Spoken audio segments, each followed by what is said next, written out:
People, hold on. Don't do yourself wrong. People, hold on.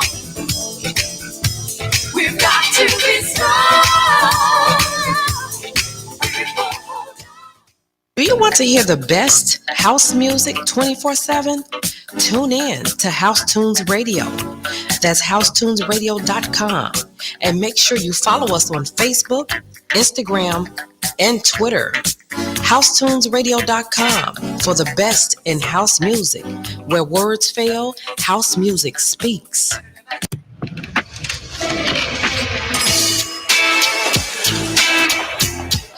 It's surprising how the bigger a city gets, the smaller it starts to feel. Which makes it even more surprising how big it feels in here. With sliding rear seats and more available second row legroom than, say, a Chevy Suburban. This is the completely reimagined 2020 Ford Escape. We know that we're asking Americans to do a lot right now. So we're asking everyone to be selfless for others so that we can protect those who are most susceptible to this virus. A question I often get asked is, why should young people care about the spread of coronavirus? Well, we know that people with underlying medical conditions over the age of 60 are at highest risk, but they've got to get it from somebody. Social distancing is really physical separation of people. It's what we refer to when we ask people to stay at least 6 feet apart. Not going to bars, not going to restaurants, not going to theaters where there are a lot of people. It all just means physical separation so that you have a space between you and others who might actually be infected or infect you. We all have a role to play in preventing person-to-person spread of this disease, which can be deadly for vulnerable groups. For more information on how you can social distance, please go to coronavirus.gov.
Daddy Divine, what up? Kevin Coleman, Pamela Stewart, Tamika Davis, On Your Word, Karen Smith.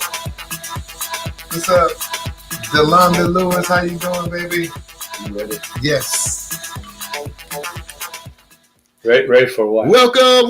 Hey, everybody. It's the Robert K Radio Show. It's another Wednesday night, and we here, and it's a beautiful day. And I'm here with Big O, my DJ from the House Tunes Radio. Make sure y'all download that app. Y'all make sure y'all go to House Tunes Radio. Y'all go to the Facebook, the Twitter, and y'all know how we get down. Actually, they got an OnlyFans page now. It's just Big O showing his open thigh meat on the side. If you like open thigh meat, then check it out. It's the WHTR OnlyFans page. But anyway, just download whatever so you can check out our show, man. We love y'all. Thank y'all for joining us. And we here with a man. And this guest today, to me, I'm so honored to have him in the building. To me personally, this is a really good friend of mine, but a hilarious writer, comedian, artist, talent, and hey, don't get it twisted. He could cook too. But look, y'all shout out to my big homie Alex Ortiz. Hold on, let me get you in the shot. Okay, there you go. Yeah, you dress like a Puerto Rican for real today too. I'm in my Native American. That's what I'm talking about. True forefathers right there. That's original. Yeah, the original forefathers. Yeah. The Indians, before the white folks came and took it. Before they came and shaved all the hair off the original building. Yeah. Yeah. Now they got these white guys up there. Yeah, you know, they used to be us.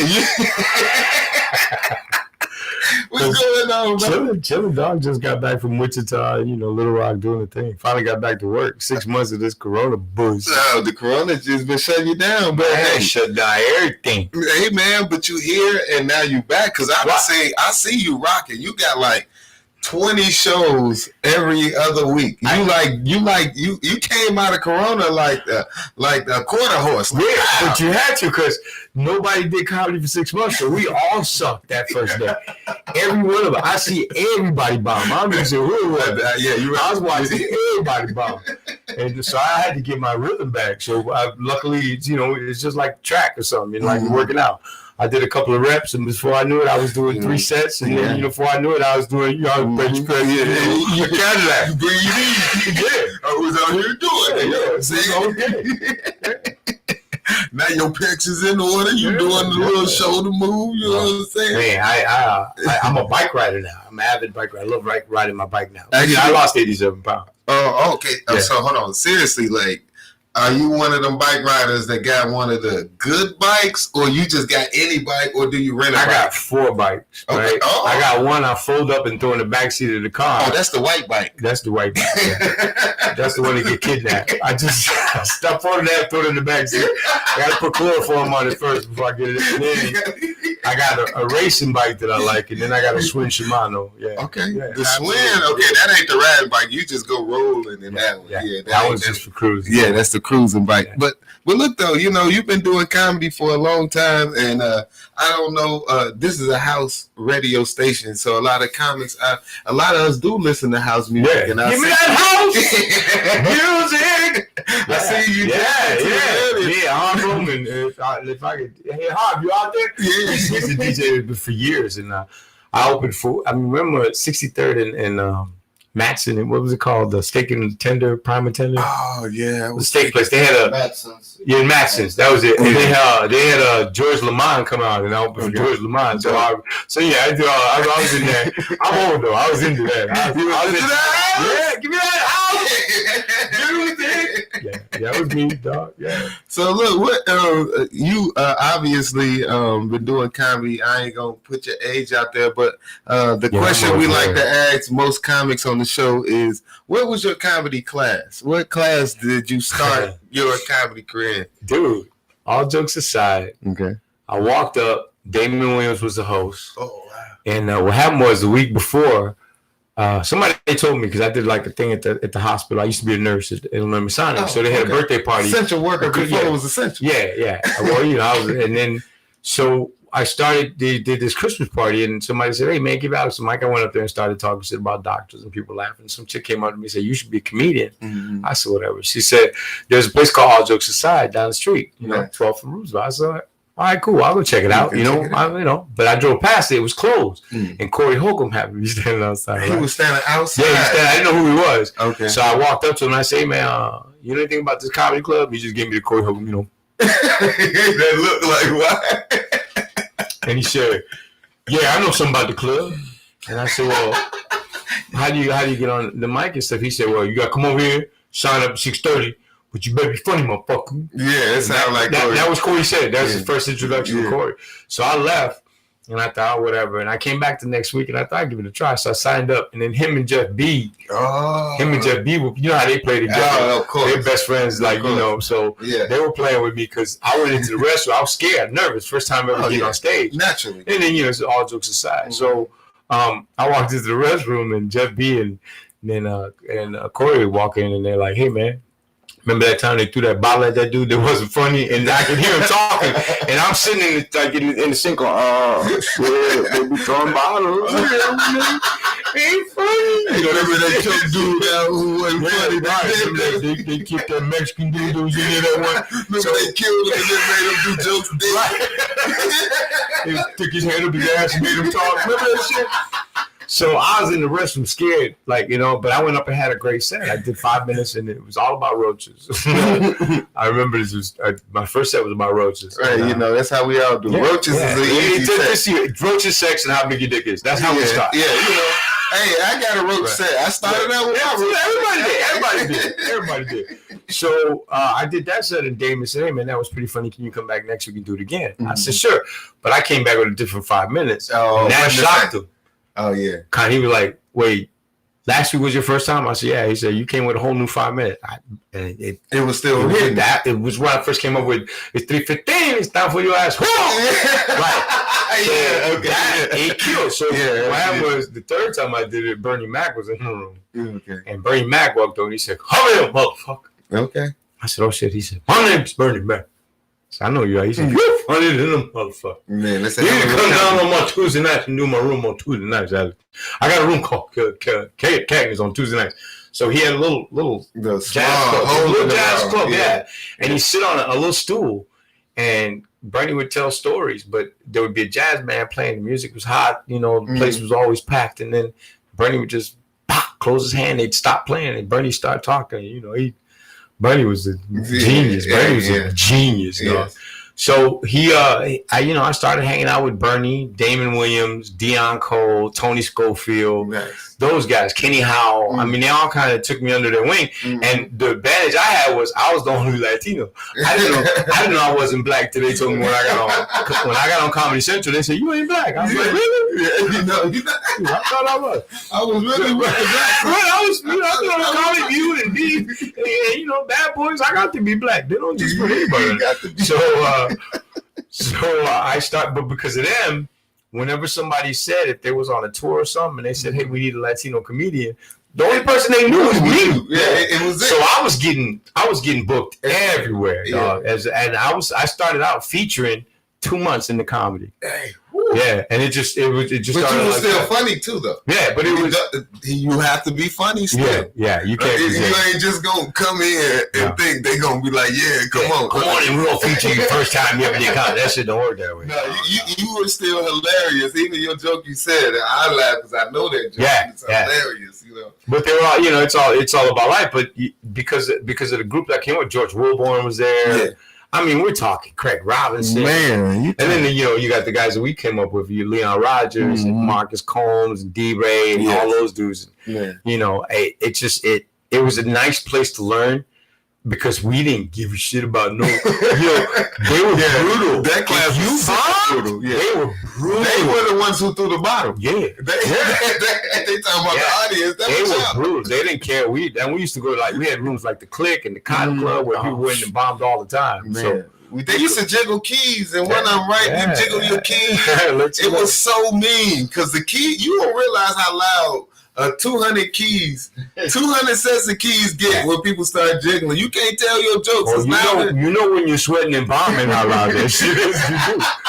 That's when you feel it, oh man. Yeah. But the worst one, it was at Bronx BBQ in New York. The KANE used to have. He had a room in New York, and I tell you, KANE had some rooms, man. yo, this room was fat. I mean, this place was packed. Just bad girls dressed to the nines, dudes just wild. Dude, Rough Riders and DMX were there the night that I bombed. Oh, wow. And I mean, when I'm talking about I bombed, dog, You talking super bomb. You talking Hiroshima. they didn't laugh, they didn't boo, they didn't clap, they didn't jingle keys. They just stared at me for 10 minutes. Just stared at me. And that was it. They just stared at me for 10 minutes. Crickets. Yep. That's worse. I like you boo me. At least I got something I can say to the boo. That's how I feel doing comedy on Zoom. Yeah, absolutely. That's exactly what comedy on Zoom is. So you was doing Zoom comedy before Zoom comedy, yeah. So DMX was in it. Did he say anything to you? Like, no, nobody spoke to me, man. No. Yeah, you gotta give up comedy, man. Go back to firefighting, though. You ain't shit. You ain't no religious comedy day, man. This ain't your time. I used to go back to nursing because you could probably do a suppository real good, but you can't tell a joke. It feels like you still doing the suppository. That was painful. Yeah, that was good. But that's where we came up. We came up in that group. And here's the thing: is now like when you go to the comedy clubs, like they treat the open micers with kid gloves. Right, yeah. They'll be like, you know what? Because Mary did this to us. It was me, Jay. I forgot who. I think it might have been Leon Rogers too. We were standing there, and she said, "Well, we're gonna let you guys go last and let these guys go first, so that we don't ruin this." And I was like, "We had to follow Bernie. Exactly. We followed George. Earthquake. Like they made sure you went behind everybody. Dude. Now it wasn't even just everybody. It was like everybody. Yeah, like everybody. Like they would put up George. There would be Damon George, Tony Schofield, Kenny Howe, Bernie Mac. And then somebody would come in from out of town, Earthquake, or Bruce. Yeah. You know what I'm saying? And then you. And then, you want to go up? Okay, you go up there. Yeah. And most people will. Lavelle Crawford then ate all the comedy in the room, but you would go up there. And then they go do 20 minutes before they put any MC in that house did 20 minutes. But then it made you better and stronger, though. Oh, yeah. Right. Because, that kind of pressure is just something you got. They say if you want to make iron strong, you got to put it in the fire. That was fire. But it also separated the strong from the weak mentally. Yeah. Because it was a lot of people that said, I ain't going. Yeah. There's a lot of people saying, I did Riddles one night, and Bernie came into town. He came to see me at Riddles because me and Bernie became real good friends. So I'm at Riddles just killing it. I'm featuring, of course. I'm killing it. 20 minutes, I'm destroying this. Like this Sunday you're going to do? Yeah, like that. You know what I'm saying? Like doing the thing, you know what I'm saying? So I'm up there killing it, man. And I come off the stage, and Bernie goes up and does 8 minutes, 9 minutes, and nobody remembered who the hell I was. That's hilarious. Dude, he was so amazing in that 9 minutes that I couldn't. He put all that comedy that I did 20 minutes and another 20 minutes in 9 minutes. He did like 45 minutes in that 9 minutes. That's all the energy. That's how hot that set was. Yeah. So that's when you were like, yeah, that's one day. One day. One day. Well, look though, you are there. You're amazing. Like you said, Riddles is always a home. And like this Sunday, October 4th, we are at Riddles Comedy. I'm with you and Leon and me, and we are going to have a great jam-packed weekend. Laugh Factory Friday night, 2 shows. Saturday night I got Hobart Theater in Hobart, Indiana, and then Sunday night we doing this thing with you. Hey man, then I got a Zoom show with KANE on the scene. With KANE? Oh, you getting that corporate check? Yeah, you getting that corporate check. Yeah, you get some of that white phone money because you getting some of that Mike Madigan money. Yeah, hey, I'm gonna take. You're gonna be plaintiff number 65. We just did a Zoom thing for this Karina Villa that's running for office. We're doing a thing for they could like donate money, but it was supposed to be a LOL comedy show online. But they put up like all these politicians first. So you had Rodriguez talking, you had Dick Durbin talking, all these politicians, you know. So by the time they got to me, it's like an hour and a half watching all these politicians. I was just sitting on the mic like this going, this is the worst open mic I ever been to. I said, who booked these people? Dick Durbin is not funny. That's hilarious. So I'm like just reading them, and I'm like, somebody sent money. These people have no idea what to do with That's hilarious. Please donate. They put Dick Durbin on timeout. They couldn't find him. I'm like, they put the white dude on timeout. That's funny. Latino organization. We need money so we can get some white people working for us. So we are going to have to check this Zoom out. This is amazing. But I didn't know what to do. So like my first Zoom show, I didn't want to sit up there and yell, hey, did you hear the one about the guy that walked into the park? Did you hear about that? Yeah. So question 2, I got another question for you. A lot of comics, their career, when they write jokes, where do your creativity, your jokes come from? Is it your family? Like, is it like career, or is it everyday life, or do you create like just out of thin air, like your creativity, or is it a mixture? No, it's not. It's my kids and I are weird, so we talk really strange. Like their friends come over the house and they'll be like, "Your family cool as shit, dog, because your dad ain't got no filter." And so we play, and in that playing, comedy kind of creates itself. Something will happen, and and it'll come up, and so it's just life, just us talking and having fun, and then I get an idea when I see something stupid, and you always go, you gotta write it down, take it to take it to the shop. Wake up in the middle of the night. Do you just make sure you write it down, or is your memory eidetic? No, I'm old as shit, dog. I can't remember nothing. I can't remember nothing. So I can't remember nothing. So I constantly have to write down. My phone has little notes, and then I won't remember the joke. Then I'll be like, what does that mean? Right. I mean, Exactly. what is 3 TikTok? Nah, I mean, I don't understand. I don't understand it. Is it a joke? You didn't write the whole thing. No, I just threw it. That's the idea right there. Just 3 TikTok knots. TikTok knots, and then I'm like, I don't know what that means. I don't know what that means. You're going to have to find that. Well, that's hilarious. I don't know what 3 TikTok knot means. 3 TikTok knot. I don't know. 3 TikTok. We'll be on the radio. Hey, what's going on, everybody? Oh, you got a bunch of people on your line. They just jumping on. Yeah, that's what's up. So we don't. It just comes from just everything, Like even like on the road, as you're driving. What I like to do is I like to turn off my car stereo and drive in silence for a while. Oh yeah, me too. And then I ain't gonna lie, occasionally someone will go, ping, So I've written some pretty cool stuff in that moment. Yeah, I do as well. I purposely don't turn on the radio most of the time because of that. Yeah. You know what I'm saying? And that is actually a genius idea because it just distracts you anyway. Yeah, it's the only time you can hear your mind is when you're quiet. Yeah. It's the only time you can hear your mind is when you're quiet. And then you can have all this noise around you. It's just going to drown it out. Hey, Nairoma Johnson, how you doing? Ortiz is hilarious is what she say. Look, I understand, and good evening. Hey, how you doing? What else? Hey, they love you out here, man. It's home. Oh yeah, of course. You are a legend, and I believe that we should start doing a Hall of Fame for Chicago comedians, so Chicago Comedy Hall of Fame. I mean, I believe that Chicago comedians have enough where that would take off. I better put a nice little stamp on it, I'll tell you that. Man, I'm trying to tell you, man, it would be amazing, and I know you would be a nominee, definitely. And another question, before we play a couple songs, so we gotta play a couple songs, but before we do that, I want to double dutch. Get on the bus, pay your fare, and tell the driver that you're going to a double dutch affair. 3, 5, 4, 4. Well, I'll be down. Here you go. The double dutch bus is on street. Tibet coffee juice. Move your feet. Hey, he gonna play it. DJ, he gonna play it too. Y'all, baby. See you tomorrow. We said, hey, so.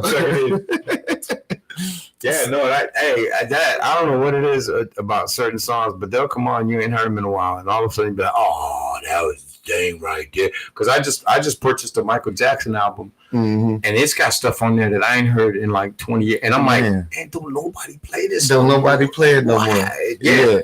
Yeah. But I mean, it's stuff that's genius. It is. And you talking what Guadalupe Limon says hi. Hi, Guadalupe, what's up, baby? How you doing, baby? You got fans out here, That's man. my girl. They love you. What else, sis? She said, okay.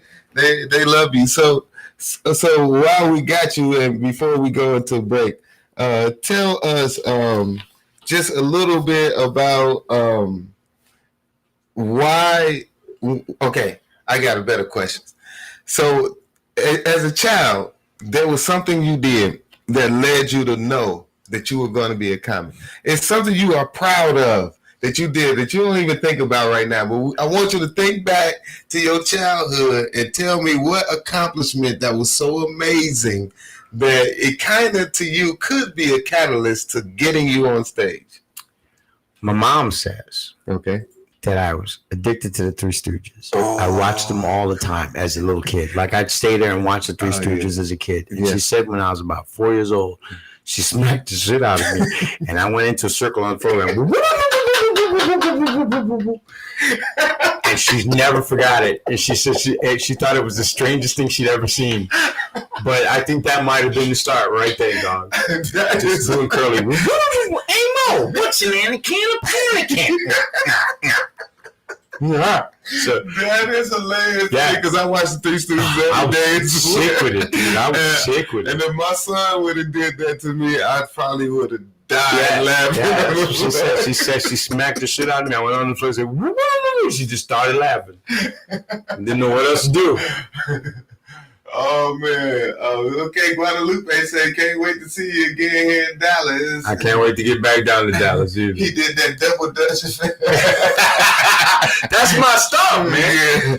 Yo, I kicked the party off doing the tone low because I love doing voices. You know, I do impressions. Yes. I did a tone low, wild thing. Man, I broke the party up. White folks went crazy. I was out in St. Charles. Over here in St. Charles, that Federal Run, when they had Zanies out there, they had that big Bourbon Street. Yeah. I had Bourbon Street balling. That's funny. Yeah. Wow, thing. You make my heart sing. You make everything. You know what? We're finna go into our song real quick. Yeah, we're let's gonna play play a a song real quick, and then we're gonna come back with the amazing album. I would like to request Touch Me in the Morning.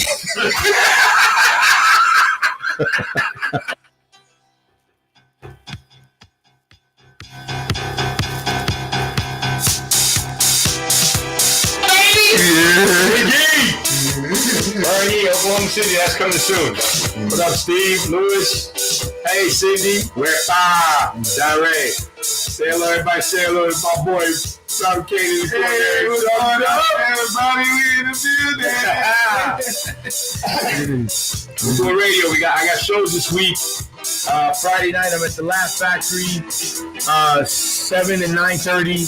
Saturday night, I'm at Hobart Theater in Hobart, Indiana, with Camel, and Vince Acevedo, Kevo Ryan, Zach Ryan, Ralphie Roberts, Lee is coming to do. Sing Keon is doing his comedy debut, and then Sunday night, I'm with my boy right here at Riddle's Comedy Club. Yeah, with Leon Rogers. You don't want to miss that. No, me and Leon and Robert, you just don't want to miss that. Just make sure you got like the pennies. Yeah, you gonna definitely break into something. Kevin KANE, what up? Hey, David's on. Say, hey, what's up, Day? Damon Williams. What up, big he got it up together. He ain't gonna get it. He might be at home playing now. So he might. Oh, there he is! What's up, baby? What's down? Yeah, I gotta rush home once. Yeah. You might need to tune on in. We're going to talk about Trump in a minute. And I know you got a lot to say about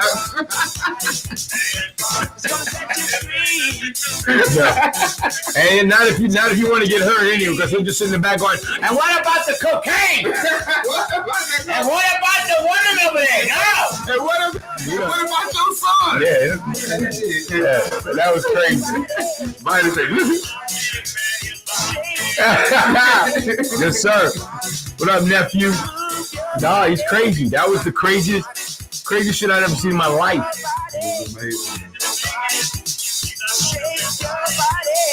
No, that's the thing. There's still people out there going, I think you look presidential no matter what you say, boy. I was watching him. He's up there.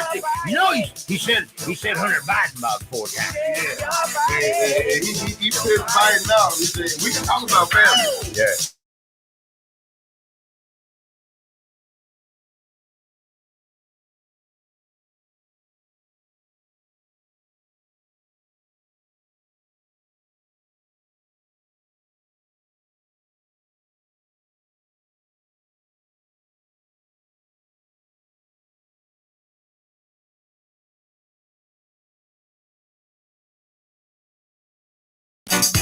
Hey, my nephew Alex Peterson, what's up? Baby boy, how you doing? Getting ready on radio. Who's the Boricua? Who's the Move your body, sexy body. Move your body, sexy body.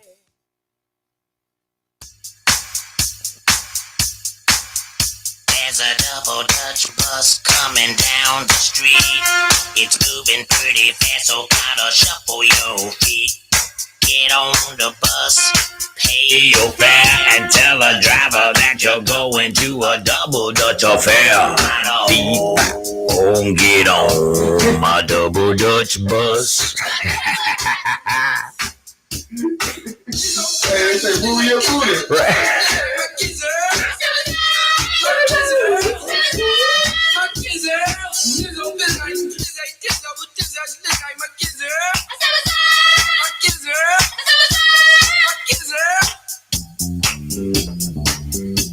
This old, this music in here. There we go. Yeah. Tell them whenever. Thanks, They man. never meet me on division. Every time I go on division, ain't nobody there. Somebody said that right there. Hey, Sally.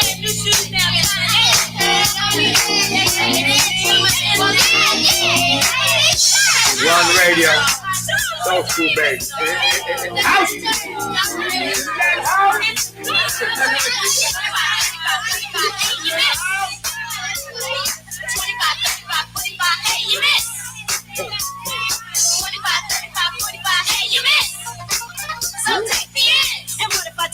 Go in the house. What's going on out there? David Ortiz. What's up, boy? Old school watch. You look at Julio Vasquez, Danny Green. What up, Danny? Rick you, my brother. Ready. Going back on radio. I'm gonna bet ya. You got it. Oh, I'm gonna bet ya. Thank you. Yeah, I do. Bet ya. I'm gonna tap that ass. I'm gonna take it to the right. Gonna work it hard. Gonna make it real tight. Gonna pump it in and then I'll take it out. Then I'll take it round about and I'll pull it all down. Come on, get on my double Dutch. You gonna turn me on miss? I know I am just Midday Chisel. Midday Tizzle. Everybody jumps.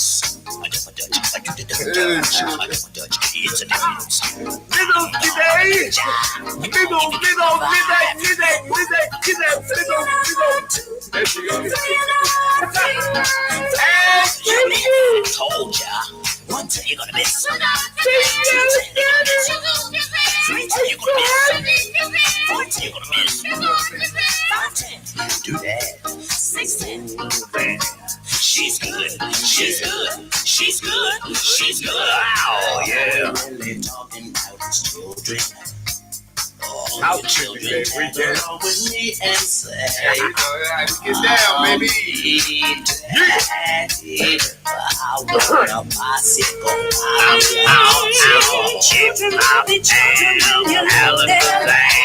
But only if you move it with the double button. Good on your feet. Baby, you roll. I know I'm gonna see you with my double button. Rebecca, Lolita, and John, and every time we do the double button, really turn me on. Till Sandra, till Sarah, till Sandy, till Sam. Till Sandra, till Sarah, till Sabi is my man. Come on. I got 3 tickets left. Well, 3 more. 3 tickets left for Sunday. But I may be able to get I may be able to get Saturday. Sunday? Yeah, Sunday and also we got I got 3 tickets left for the show with you, and I might actually be able to get my hands on some more. And we just dropped the stuff. I did myself.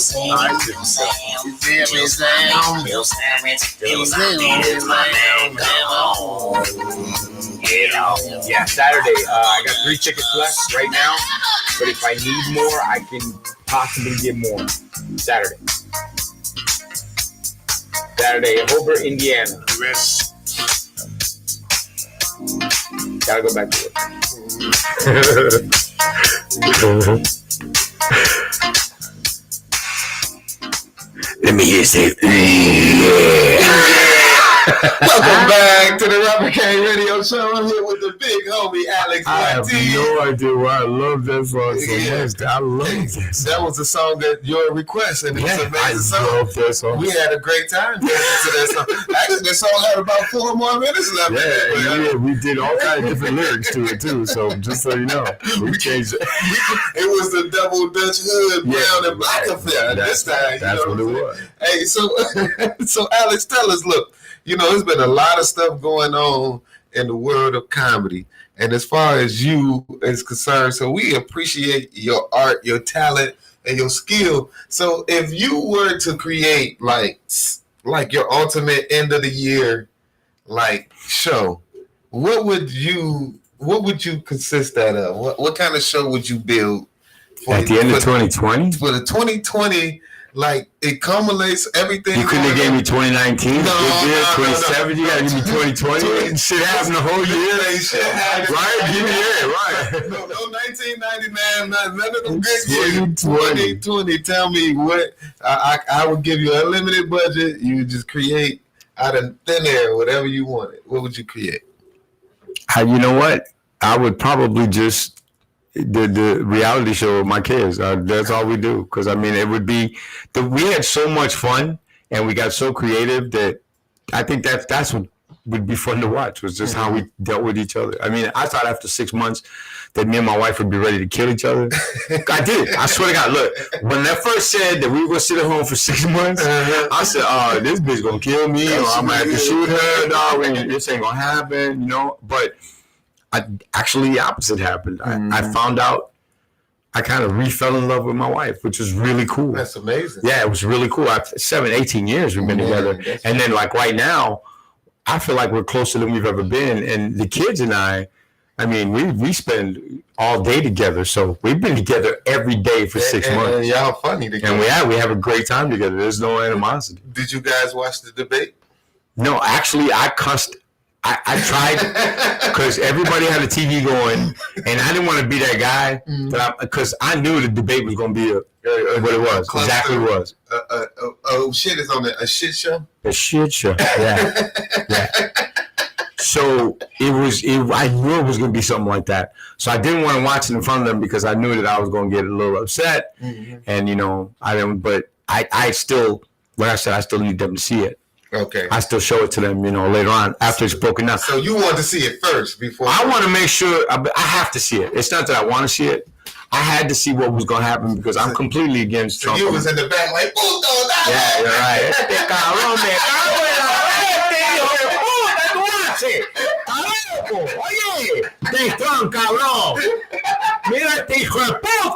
Yeah, no, I was back in there. Definitely. They was like, they was the dumpster fire.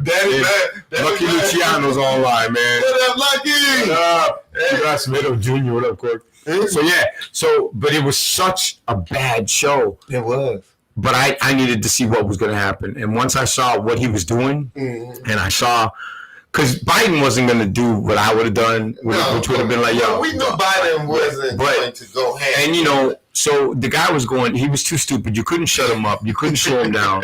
So I thought, I'm going to go watch this upstairs, I'm going to smoke a blunt, watch it, and see if I can make it through. Then you had to smoke too. Then I had to shoot some heroin and snort some fucking methotrexate. I cussed. I had to do, some meth. I didn't know. Oh, my God. Yo.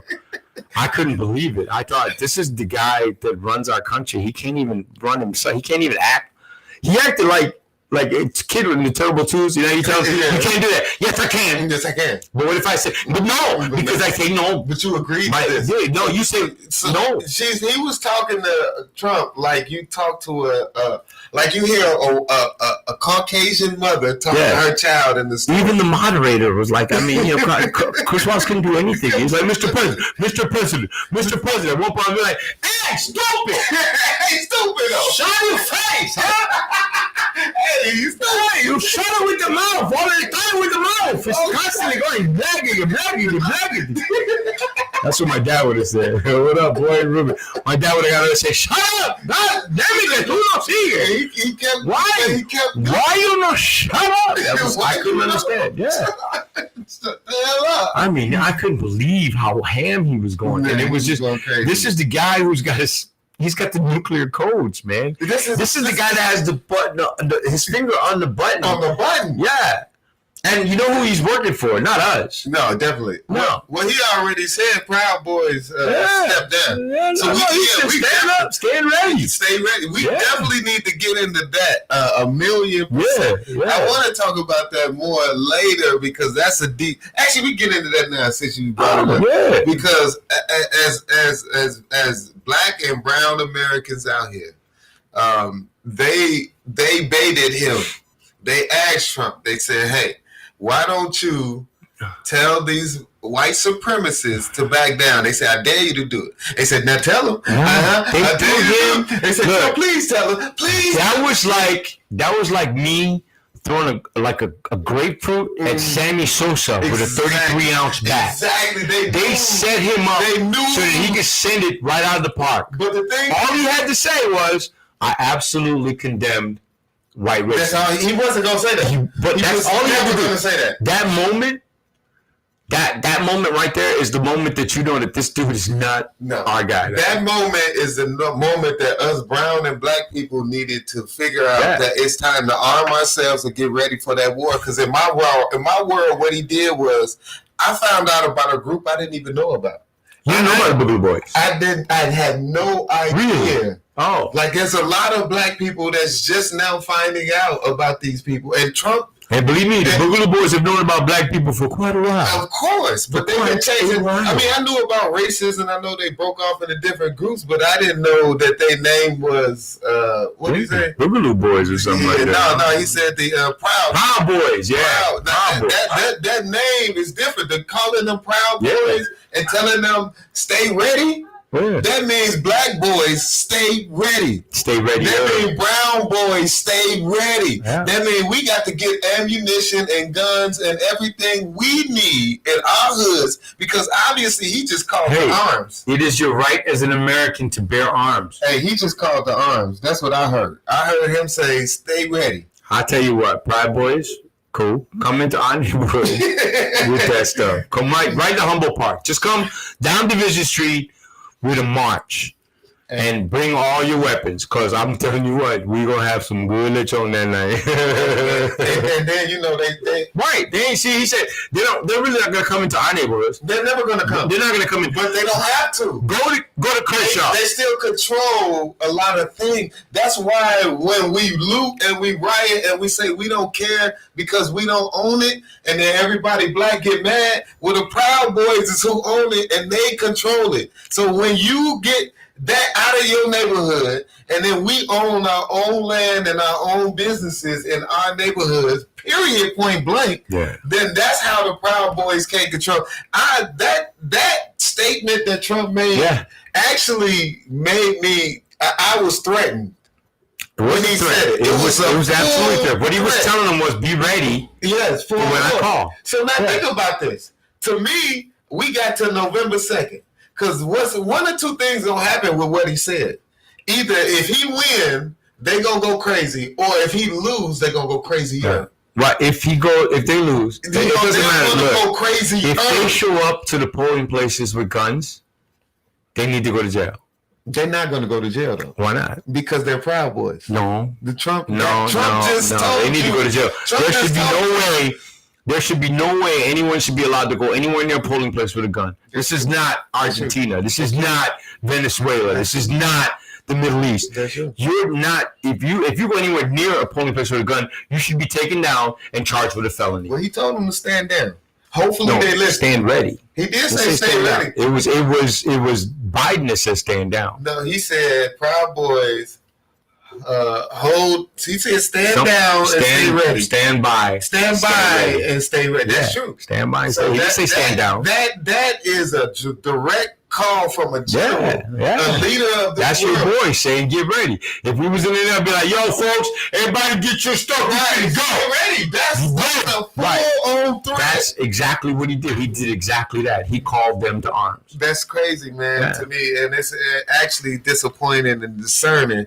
And I feel like and that's why you see now all the black, Jesse Jackson and all them old people who really, it's like y'all need to get with the younger ones, right? Yeah. I mean, there's younger activists. I believe it's time for the older ones to quit separating from the younger ones. Yeah. And we need to just come together. I know y'all pastors and preachers and lawyers and deacons and mayors, y'all feel like the younger generation is going too far, but technically y'all need that because that was oh shit. Well, you gonna get shot. Right. Every time he come in here. We said stand down, but we ready. I'm ready. Stand back, stay ready. That's a crazy.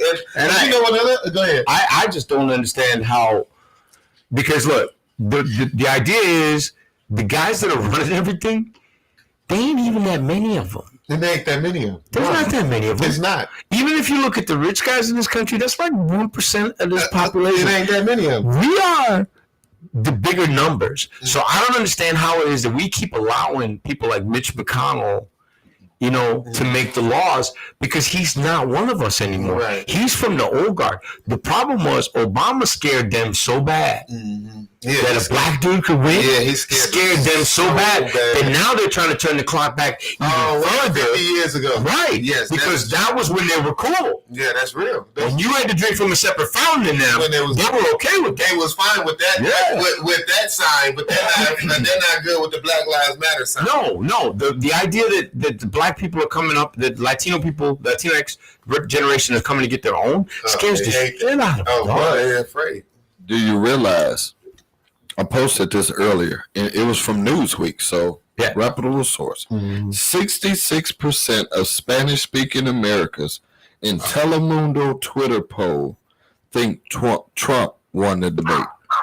Yeah, because it was like being in a Puerto Rican house in your family. The guy that wins the debate is the old drunk dude that screams a lot. Yeah, that's the only one because you didn't hear the other one. Why didn't you say? I didn't hear nothing she said because he kept saying everything he needed to say. He kept yelling and screaming, and I heard everything he said, but I didn't hear nothing she said. How can I take her side if I don't hear her? I mean, that's what happened. He just rammed on them. That's a fact. Yeah, but even if he won the debate, I don't think I don't see how he can. because the people that are in charge, like I said, Mitch McConnell, you got Jim Johnson from Ohio, he's a complete idiot. You know what I'm saying? Yeah. Joe Kennedy, who just needs to be choked out. Some of these guys I don't understand, but Mitch McConnell to me is the worst of them all. If Donald Trump is the Antichrist, okay? Yeah. If Donald Trump is the Antichrist, then the four horsemen of the apocalypse, Mitch McConnell is death. Wow. Because he's the one killer. He kills everything. Yeah. He's killed every bill that came across. He looked like right. You got Barr, who's going to war against all the normals of our democracy, the justice system, everything. And then you got Pestilence, who's Pence, because he puts him in charge of Pence. He put him in charge of coronavirus. Look, 200,000 people died. That's your pestilence right there. Exactly. You're telling me the sign of the four horsemen of the apocalypse is not here right now. It's right here right now. Yeah, we seeing it. Yeah. What up, Jeff B? He saying, what's up? What up, Jeff? Yeah, what up, Jeff B? But yeah, you are correct. I'm saying, if you looked at the Bible, the end times, and they said there was the Antichrist came with four horsemen, and there was famine, war, pestilence, and death. Right? That's what you said. So famine would be Stephen Miller, because he took all the kids and put them in cages, took the food away from everybody. Then you got pestilence, which is Pence, war, Barr, and death, McConnell. That's your four horsemen of the apocalypse, and Donald Trump is your Antichrist. I mean, that's crazy. It. Right but there. The only problem I have is I would agree, but in the Bible it say we would have peace. The Antichrist is supposed to bring peace. It's supposed to be 7 years of peace. And then the Antichrist will come. That's the Antichrist supposed to bring world peace, and that's how you know it's 7 years. Then it's supposed to be. If you really read Revelation, that's what it says. Yeah. So unfortunately, I don't think Barack was able to bring the peace that would make Trump the Antichrist. So we might still have to deal. Well, he's trying. He's in the Middle East trying to make up lies, making up peace.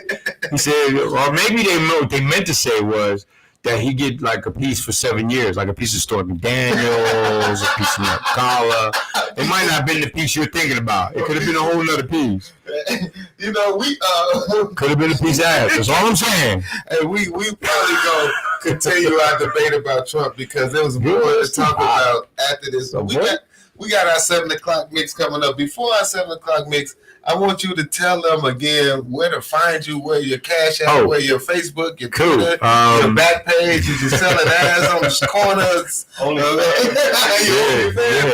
all that. I got 2 pages. That's it. Facebook. Like the old Puerto Rican lady say, Facebook. Alex the Speaker Ortiz, and then Alex Funny Alex Ortiz on Twitter and Instagram. But I had a Cash App, but it's Russian. I don't use that. Latin Laugh Entertainment at yahoo.com on PayPal though. You want to do that? You PayPal. PayPal that shit. And then tell them again where you gonna be at this weekend. This weekend, 2 shows. Friday night at Laugh Factory in Chicago with a heck of a lineup, and then Saturday night, me, Vince Acevedo, Zach O'Ryan, Ralphie Roberts are going to be in Hobart, Indiana at the Hobart Art Theater, and then Sunday night, of course, Riddles with you and my boy Leon Rising. Yeah, it's going down, man. This whole weekend, Alex is actually touring the whole city of Chicago and doing it anyway. He was already at the Laugh Factory a couple weeks ago. Yeah, Zanies and Joe's. It was great. Hey, look, man, we finna get into our 7 o'clock mix. Who is the DJ, Big O? I hope it ain't Corona cough. Dio. DJ Leo Magma from Africa. He can work a mic better than you, though, right? I was trying to. He was pushing certain buttons and never hit the mic button. Right, I'm like, yeah, right. The trunk of his car went up, but I bet your girl always hates you. I'll find that hole. Yes, you gotta hit that button too. Oh, this the button. You gotta hit that button too. That's why she said yes. All right, y'all. DJ, give me that house on the 7 o'clock mix. Hey, y'all, make sure y'all join us back. We coming back in about 15 minutes. Hey, man. DJ, what's his name again? Leo Magma from Africa. DJ Leo Magma from Africa. It's better be some good house music. I don't know. You sure African got house music? They He might play some good drums, though. So y'all pay attention to D.A. Leo Macman here with Alex Ortiz. Y'all, don't forget, download the app, HouseTunesRadio.com. 708. You're listening to WHTR, House Tunes Radio, Chicago. Hi, my name is Don Conley, and I am a recording artist in Chicago. And I wanted to thank all the frontliners and everyone in Chicago that gives a message of hope, any message that's in the spirit of uplifting. Also remind you to practice social distancing, wash your hands, and stay at home. We all are in this together, Chicago, so let's stand together.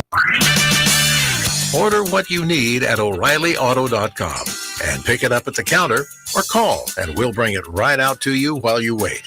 2 easy ways to buy online and pick up at your local store. O'Reilly Auto Parts, keeping you on the road. O'Reilly Auto Parts. Want that lawn of your dreams? High voltage landscaping and snow removal. 708-620-4851. Want the retaining wall in your front yard? Want that backyard to look great for a barbecue? High voltage landscaping and snow removal. From your spring cleanup to weekly maintenance to snow removal services in the winter. High voltage landscaping and snow removal. 708-620-4851. We are the salon for your lawn.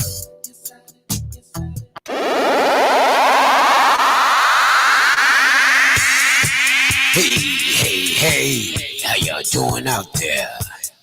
Who, me? I'm Demetrius Valentine, better known as Cougar. Tonight on House Tunes Radio, we got something special for you guys. Y'all tune in. It's the Feel Good Friday Mix Show, y'all. Y'all come in and join us. 7 p.m. to 12 a.m. Friday. Ha ha ha. Feel Good Friday Mix Show. House Tunes Radio. Download that free app, y'all. Yeah. House. Where words fail, house music speaks.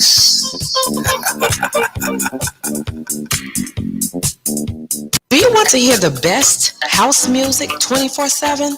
Tune in to House Tunes Radio. That's HouseTunesRadio.com. And make sure you follow us on Facebook, Instagram, and Twitter. HouseTunesRadio.com for the best in house music.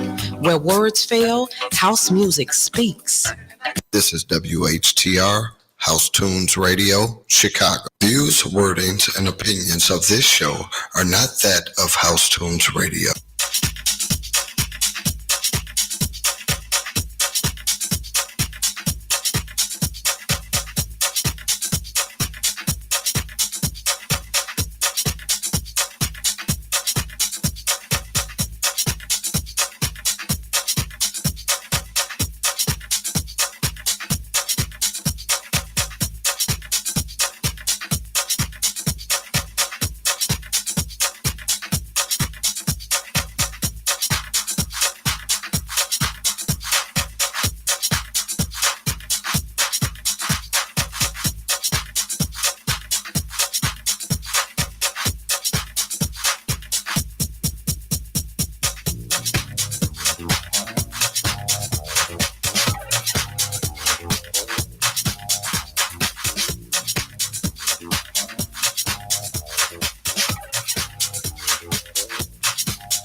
not allowed to get political.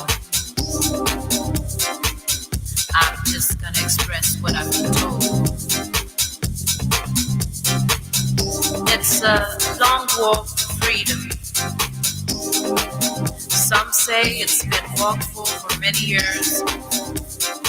Some say it's older than what we have been told. Some say it was the struggle. Some say he lived the struggle. It's what I've been told.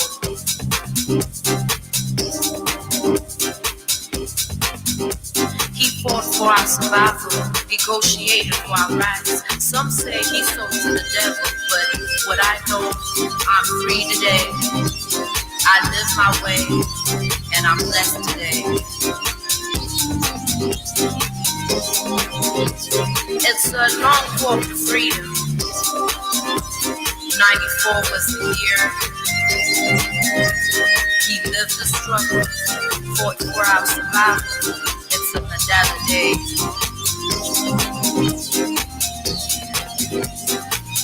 A rainbow nation, a one love generation, and it all began one Mandela Day. 27 years, walk the paths of bloodshed,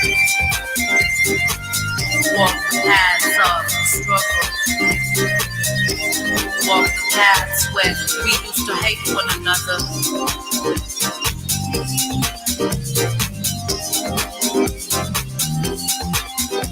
When we was just black and white, we were black and white.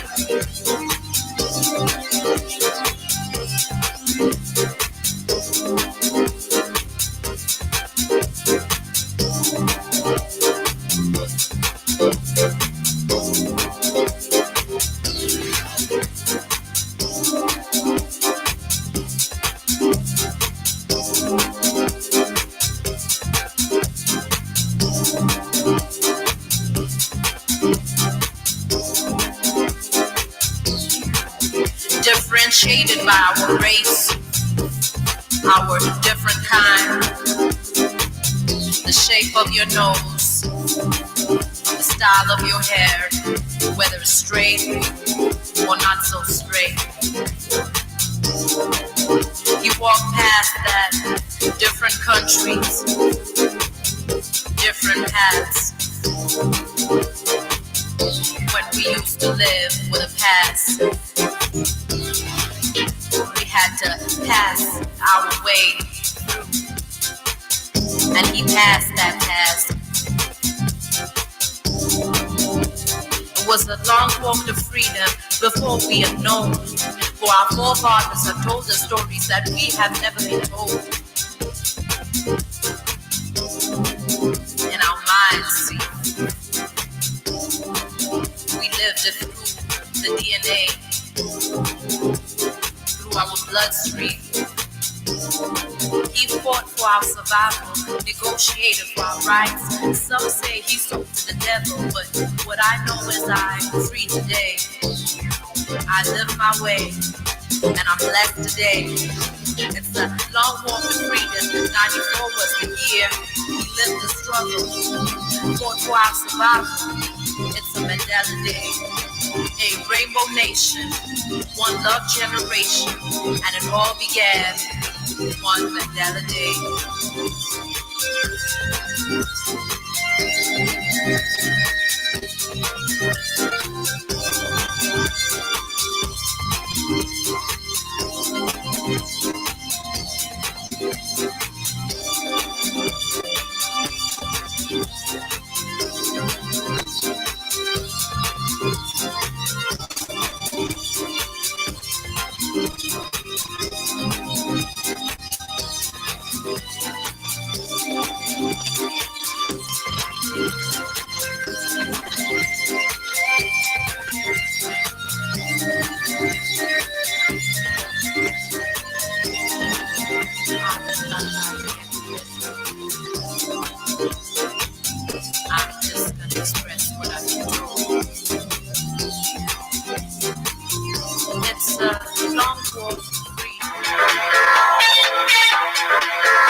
Hey, how y'all doing out there?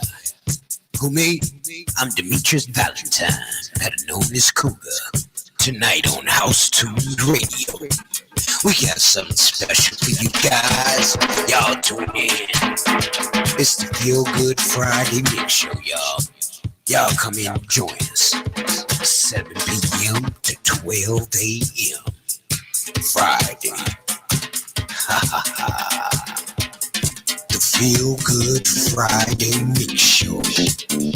House Tunes Radio. Download that free app, y'all. Yeah. House. Where words fail, house music speaks.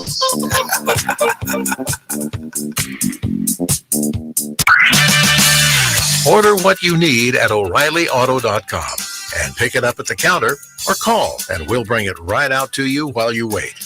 2 easy ways to buy online and pick up at your local store. O'Reilly Auto Parts, keeping you on the road. O'Reilly Auto Parts.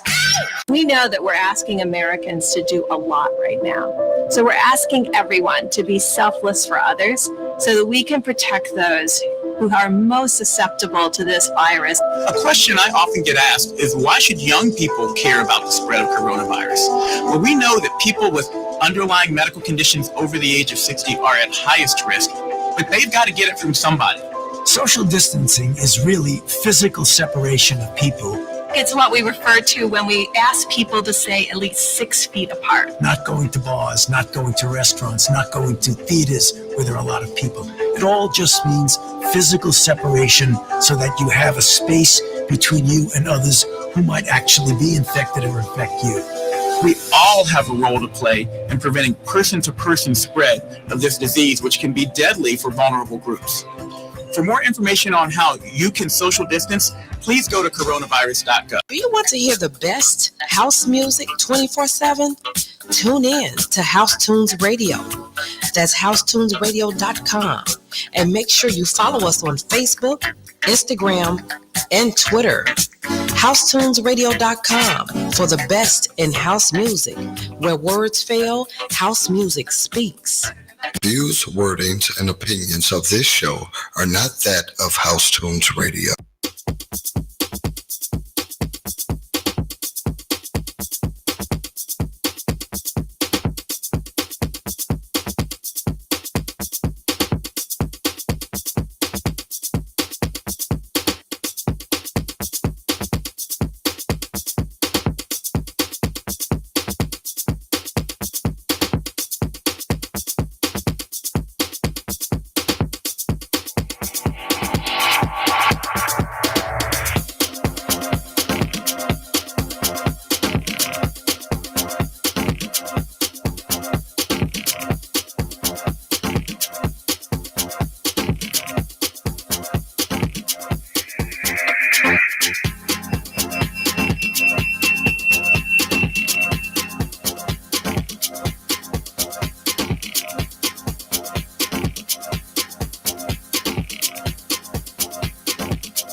We good. All right.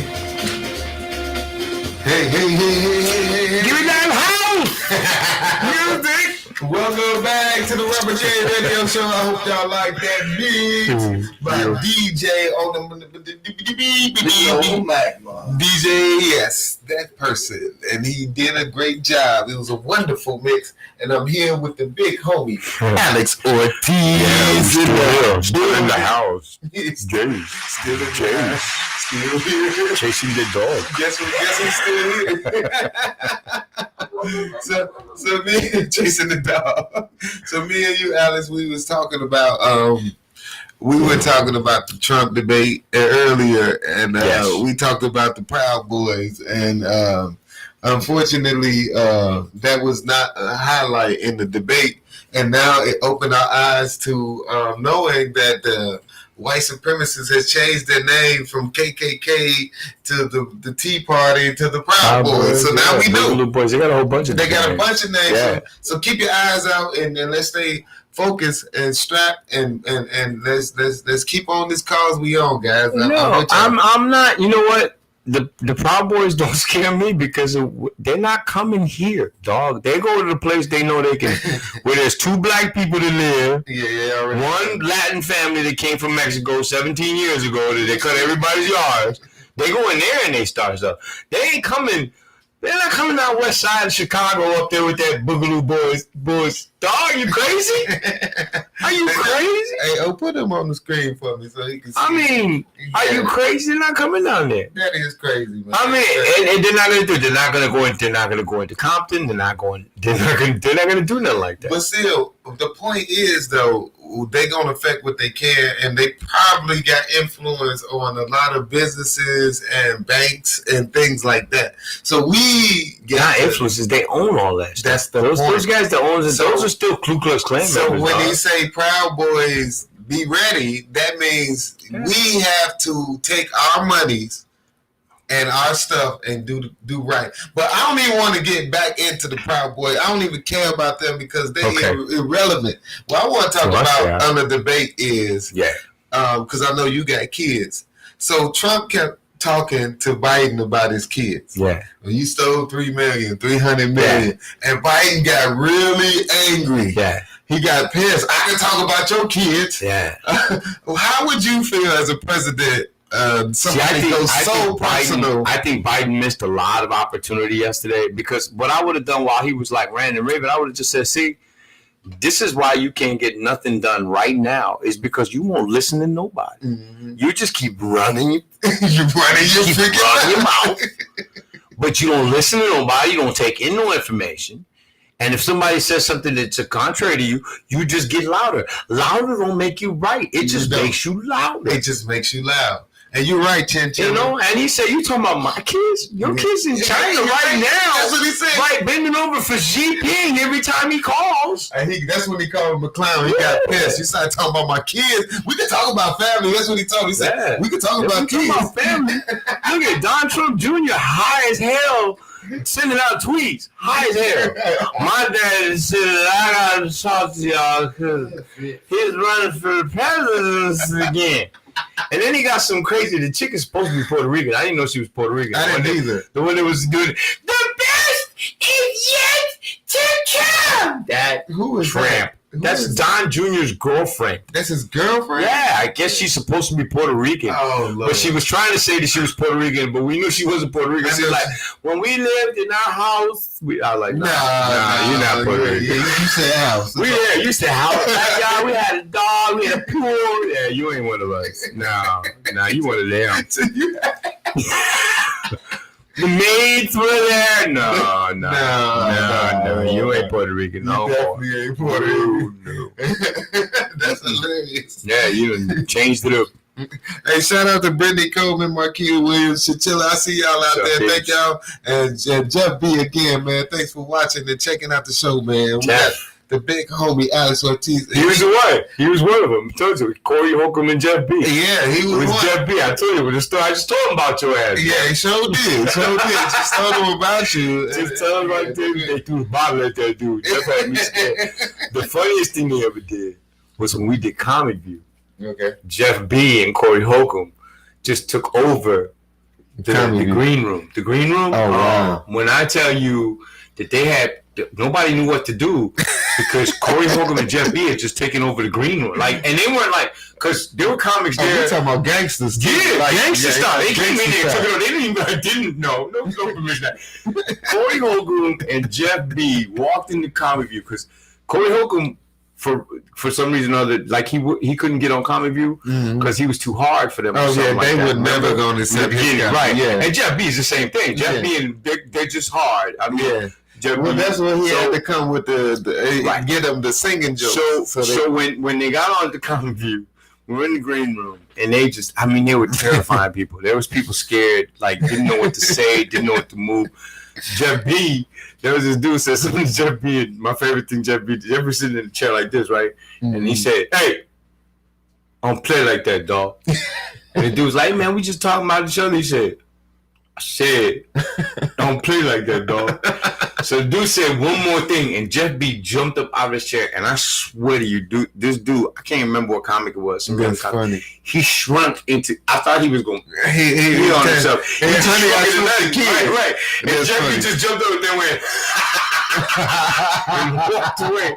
I thought that was crazy. Yeah. And Jeff would do that. Yeah. He'll punch your ass, laugh at your ass. Corey was telling people they're gonna bomb. You gonna bomb, dog. Hey, dog. You gonna bomb, dog. And he told this one dude, he said, for every joke you tell that bomb, I'm gonna take something off. So when the dude came back in, Corey was standing in his drawers.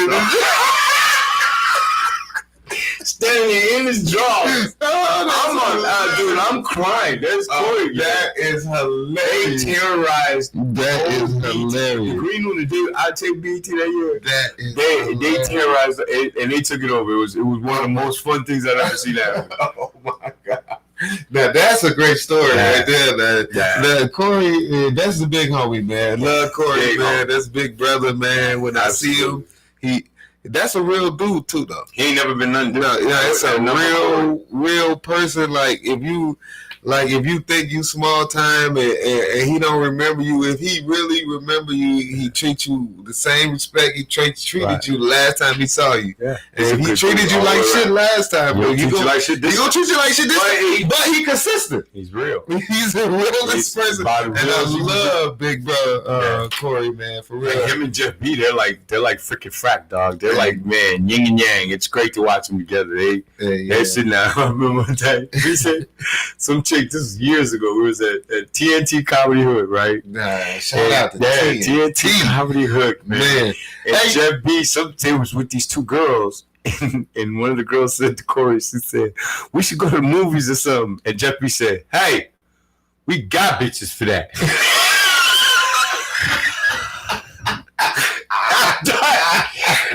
I thought that was the craziest dude. These dudes, they were legends. They're super legends. We're talking legends. Yeah, we're talking about legendary status. Like, and speaking of TNT Comedy, shout out to them. They used to let 18. They used to do an 18 and over comedy show, and then they used to do 21 and over. Yeah. And that was the only reason me at 16 I used to go in. Yeah. I used to be able. Me and Shady. Yeah. We rented a limo.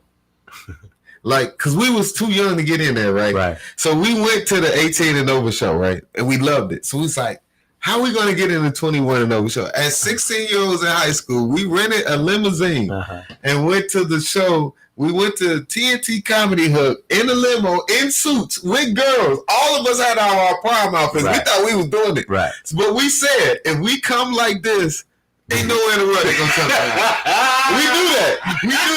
And I promise you, they gave us seats in the front row, no ID check. We all 16-year-olds. Wow. Right. So that was the day I met Corey Holcomb. Yeah. Because he was on the show B Cole, and he was drinking a blue motherfucker.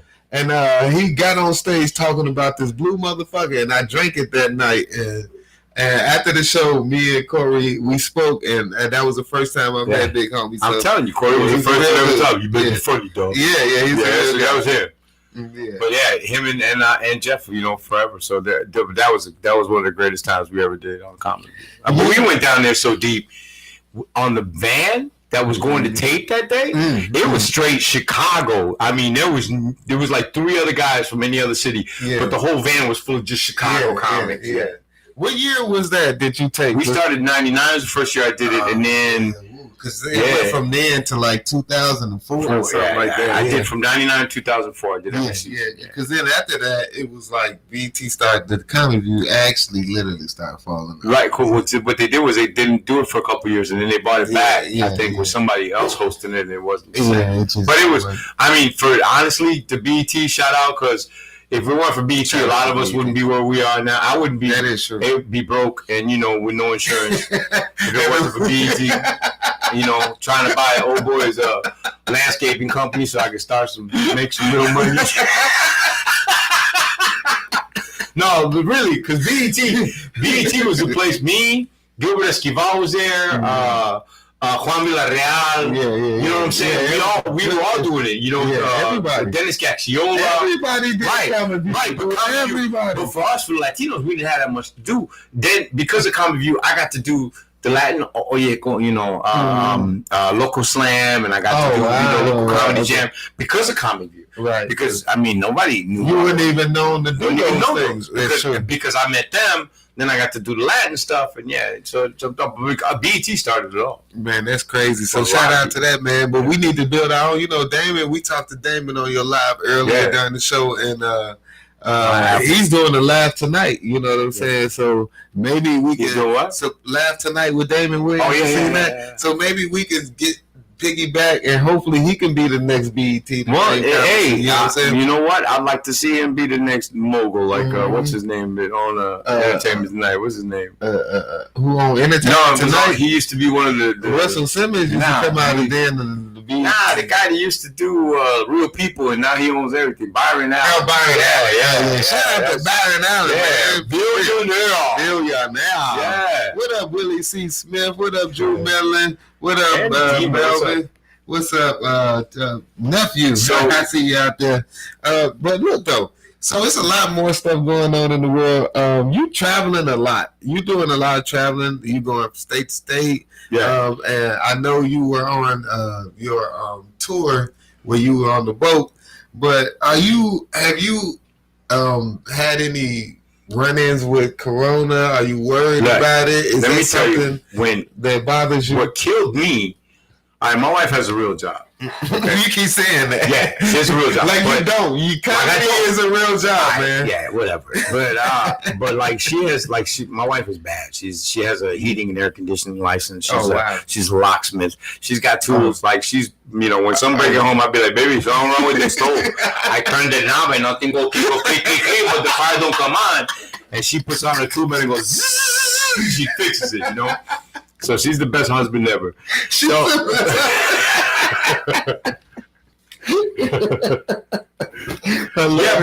mine is a great husband too. Yeah, I got it. So we had vacation from work. So I was like, I don't want to spend 2 weeks, and we've been home for 6 months. So I was like, you got 2 weeks vacation. I said, let's just hit the road. We did Airbnb. In Airbnb, the good thing is you don't have to go to a lobby. You don't have to deal with people in elevators. You just go to a house, you push a button, you get a key, you walk in, everything. You don't meet nobody, you don't talk to nobody, right? So everything's done. So you come in with your Clorox wipes, you're good. You're good. So we did Airbnb. We went to Sioux Falls, South Dakota, because they'd never seen. I was like, well, we're gonna go see Mount Rushmore, but we stopped in Sioux Falls because I've been to Sioux Falls before, and I wanted to show them the Michelangelo that was inside the park there. There was because there was a billionaire that lived in Sioux Falls, and he bought the prototype because Michelangelo made 3 of them: a little one, medium-sized one, and then the big one, David, that's in the Louvre. Oh, wow. But this one is in Sioux Falls, South Dakota, inside the middle of a park because this guy's an eccentric billionaire, and he figured he wanted his neighborhood to see Michelangelo. So I was like, that's pretty cool. So we went to go see the falls. But then we went to South Dakota. The thing that scared me more than anything about this whole coronavirus thing is these people out here in Trump country do not believe it's real. They don't believe it. They're walking around. We got to Deadwood because, Sturgis is famous. You got to go see Sturgis. You're going that way. Yeah. So we stopped in Deadwood and we were going to have a steak because I was like, look, we're in steak country. They're going to just pull the car right up, chop his ass off and throw it on the fire right next to you. This is steak country. So we got to have a steak. We got to have a steak. So as we pull up to Deadwood, the steakhouse was so packed wall to wall, no masks, inside. And I was like, nah, we're going to make it easy. We're going to go back to the... we're going to do this 20-piece right. We're going back to the hotel, Airbnb, and we're not touching it. So the next day we came out, it was empty. So we got a table with, and then they were still trying to sit us. The whole place was empty. They would sit us next to another family. And I was like, "I'm sorry, man, but you need the social distance." She goes, "Well, we don't do social distancing." I was like, "No, but we do. Yeah, but we do. We do. Hey, that's what we do." But they don't believe it. Like if you walk by them in a mask, they look at you like you doing something wrong. They look at you like you got the virus. Yeah, they like this dude's sick. He got a mask on. And then like it was just Trump country. Like they're so into Trump. It's unbelievable. You walk into the store and they got Trump's face on Mount Rushmore with the other 4 presidents, and they got they got on T-shirts. They got him like Trump. You know, he's got his both middle fingers up in the air saying "impeach this." You know, with a leather jacket, sitting on a motorcycle. So that's something we don't see, though. You know, we don't the whole. I mean, and it's not one place. It's everything down the street, every door, every wall, everything. He's everywhere. There. Yeah, that's how they believe in it. And that's why they love that little stupid ass rhetoric he doing. Yeah. You know, it gets annoying, you know what I'm saying? And what he say? I ain't gonna talk about the racism, but I brought football back. I bought football back. That's so like he walked into the NFL and said, hey, I want this game going on no matter what's going on. I don't care who's sick. I don't care what's going on. I'm Donald Trump and I'm bringing football back. God damn it, football. Cases on all. Right. King Kong ain't got nothing on me. And the problem is, I think he brought it back a little too early. Well, you know what? I don't need it right now. We don't need it. You know what we need right now? We need people not to be kicked out of their house. Yeah. We need people to be able to eat. Yeah. We need kids to get back to school safely. But if they would have just 15 people. Yeah. 15. That's it. 15 people. Now, I was a nurse for 15 years. So when all this thing broke out, I get nervous because I was a nurse during the HIV pandemic. Wow. And that's got to be scary. That had to be scary. Nobody knew what the hell was going on. As nurses, we didn't know how it was transmitted. We didn't know who had it. We didn't know, could you get it from saliva? Could you get it from food, touching surfaces? Can you get it if somebody spit at you? Can you get it if you get tears in your eyes? You don't know if you get cut with somebody who had a knife. Yeah. If you had a knife that got somebody cut who had HIV 2 years ago and they cut you, or you're going to get HIV. Nobody knew nothing. But you know who knew everything? The government? No, all these people out in the street that were telling you, hey, you can't get it unless you're gay, man. You can't get it unless you get it up in the booty, man. You can't get it from saliva. No, a straight man can't get it from no straight man, woman. That can't happen. But nobody knew. Yeah. So I knew as soon as this broke out that I couldn't believe nothing. Because I saw that we were lost for like 6 months, 7 months. We had no idea. Yeah, with that. We were in complete PPE gear. Same thing here. Same thing. Buy up all the toilet paper. Right. Well, they didn't even buy it then. They probably get it more then.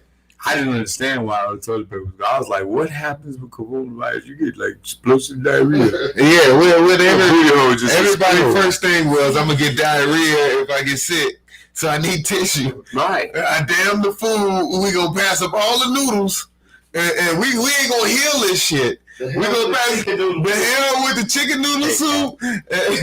Yeah, with all that. We just go straight. Go to the tissue. I didn't understand what was happening. I was on the boat, so I didn't know what the hell. All I knew was that all the toilet paper was gone, and I thought that's crazy. Why did they take all the toilet paper? It's crazy. And then now, they're starting to open things back up. And I think Indiana's open. Bro, I went to Indiana. 100%. Yeah. But they all want you to wear masks. They just open. That's it. It's just open with masks. Even the strip clubs, you got to wear a mask on the coochie. That's all. You just have to wear like right there the mask. Just the mask on the coochie. That's it. Everything else is cool. Just ain't that a thong? Right. So they don't get the mask. They got to wear the thong and the mask. Yeah, hilarious. Inside the thong. Hey, it's a rule. Yeah, I think. Hey, N95 man. Inside the coochie. Hey, that's it. $8.95. Hey, no, let me tell you one thing, because I have friends on Instagram with a lot of dancers, and they have been going crazy the whole pandemic. It's been parties and Airbnbs and packed houses. Club O had a party this weekend, and I drove past it. No, I didn't. Me and my wife, not you, but it was packed. It was so packed, cars was in the street. Wow. Like it was two, and then you watch it, and you are watching it on Instagram, the actual party, no one wearing masks. Yeah. So I don't think it's just the white people that don't believe. I think everybody. No, you know what it is with us. Because the white people don't believe it. We just don't care. We I'm gonna tell you what, I ain't had no hair to see in 3 months. I ain't been a stripper leg right here. I ain't no glitter on my face in 3 months. Let's go. No, if we die tonight, we die from the coochie. Yeah, I mean, we don't care. Our whole life has been lived on the edge. You can die at any moment being a black man or a Latino man at any point by anything. It doesn't have to be a drug. It could be a cop who kills you. Yeah, you could die. We live with death in our own lives. In our own lives, we all know somebody who was killed by murdered. We know somebody who was killed in a knife fight. We know somebody who was killed by a cop. Exactly. We know somebody who was killed doing drugs. Exactly. We know some. So we've lived with that all our lives. So if you think we're scared that we're going to get scared of this coronavirus, it's going to kill 1% of people. We've lived with 25% of our people dying all our lives. And I'm gonna say this last thing before we get out of here, and I want you to give them your info again. I just had my niece, her coworker, just got killed. She was engaged. Her ex-husband killed her and her new fiance, and killed himself. So it gets serious out here. If you really, it can get serious out here. You could die. Think of the new dude. White folk shit. No, it might have been. But think of this new dude who came in the picture. I don't know nothing about you, and I get killed because she liked me. Yeah, you know what I'm saying. So, hey, look. No, what I heard is like a week ago. You think this I do? I just did. I gotta read this. Hey man, look, you gotta kill me, fuck up, man. A week ago, this 85-year-old dude killed his 86-year-old brother. Shot him dead. Wow. I mean, shot his brother. No, what about the crazy dude that killed his girlfriend in Kentucky? Caught the bus and brought her to Markham. Brought him to Markham, right around the corner from here. 159th and Kansas, basically. Yeah. Come on down, Proud Boys. We're waiting on you. We're bringing you back in buses, boys. But I mean, hey, Proud Boys ain't ready to come to Chicago. I tell you, they ain't ready for this. Yeah, no, it's insane to think the things people do. But I mean, man, he killed her. But this guy, 85 years old, killed his 86-year-old brother, and I'm thinking to myself, what if it was like an Alzheimer's thing and it wasn't something that just happened? Something happened 40 years ago. Yeah, he like, I remember you banged my wife, dog. I was in that club trying to talk to that girl Jezebel, and you walked over with your little pretty ass and your pretty shoes and did your pretty thing and took her from it. So, yeah, you know what? He probably took his dentures, right? And he was like, this is the last thing you take from me. I remember back in 19. Did you take my last pen? Right. Now you would have left me out here, shit ass. That's a suppository missing out the box, Craig. There's another suppository. Last time you take I ain't pooped in 2 days because of your hair. And that's a serious thing. But Alex, look, we're about to get out of here. Why don't you tell them again where to find you, where to go, how to get to you this weekend? Check me out at Funny Alex Ortiz on Twitter and Instagram. You can check out the movie on iTunes and Amazon. I Am Gangster, where he plays one of the lead roles, payaso in jail. And then he's got on a socks hat and some khaki. He got on some Prince jeans. Yeah. I'm a Latino gangbanger with white shoes and flip flops.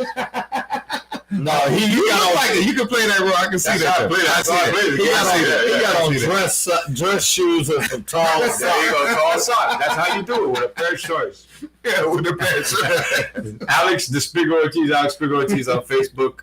Check me out. Love you guys. Yeah, man. Thanks for having me. Also, don't forget this Friday, Laugh Factory, 7 o'clock and 9:30.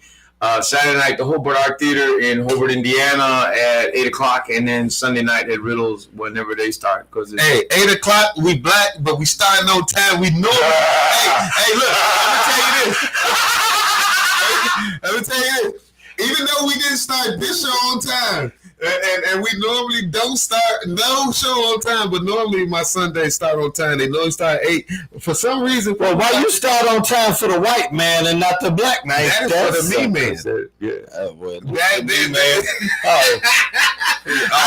You're the fucked up now. No, look, I was here. You know you're the fucked up. I was here. I couldn't get this hard ass door. You've been trying to break through everything. So you know you're the fucked up, right? No, I did not. No, no, I did not. You said you was here. You are my employee. You was at 6. Oh, no, this is 1099. You are my employee from 6 to 8. You lucky it's 8:02. So right now, what you got to say? Alex Ortiz. Thank you. Thank you, sir.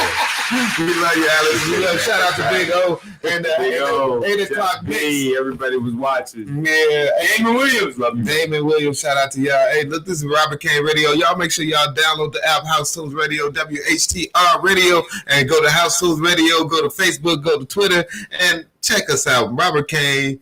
Instagram, Facebook, Twitter, and back page as well. I got one of there. Let's get it. Hey, Alex Ortiz in the building. Legend, Hall of Famer. We're going to do a Chicago Comedy Hall of Fame, and I guarantee he's going to be part of it. My man's well, I'll be cleaning it. Hey, man, definitely. Cutting the grass out front.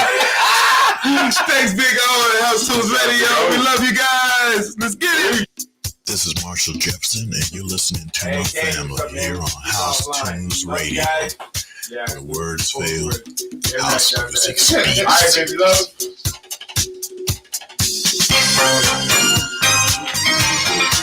Do you want to hear the best house music?